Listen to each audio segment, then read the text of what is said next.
Abu Said Abdurrahman bin Samurah berkata, Rasulullah telah bersabda kepada saya, "Ya Abdurrahman bin Samurah, jangan menuntut kedudukan dalam pemerintahan, karena jika kau diserahi jabatan tanpa minta, kau akan dibantu oleh Allah untuk melaksanakannya, tetapi jika dapat jabatan itu karena permintaanmu, maka akan diserahkan ke atas bahumu atau kebijaksanaanmu sendiri.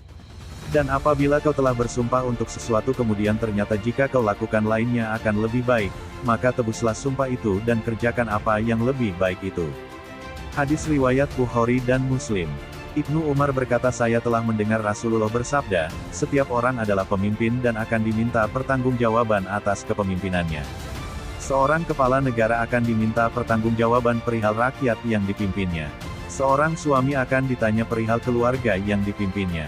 Seorang istri yang memelihara rumah tangga suaminya akan ditanya perihal dan tugasnya, bahkan seorang pembantu rumah tangga yang bertugas memelihara barang milik majikannya juga akan ditanya dari hal yang dipimpinnya.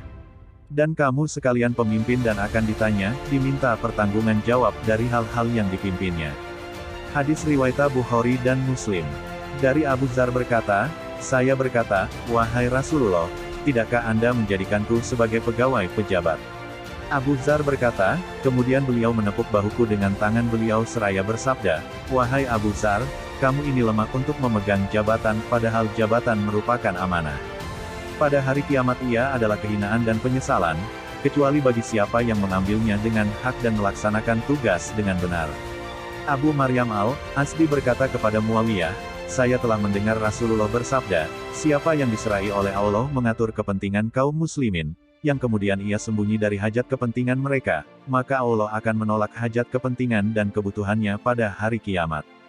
Hadis riwayat Abu Dawud dan At-Tirmizi. Aisyah berkata, saya telah mendengar Rasulullah bersabda di rumahku ini, ya Allah, siapa yang menguasai sesuatu dari urusan umatku, lalu mempersukar pada mereka, maka persukarlah baginya. Dan siapa yang mengurusi umatku lalu berlemah lembut pada mereka, maka permudahlah baginya. Hadis riwayat Muslim. Akan ada setelahku nanti para pemimpin yang berdusta.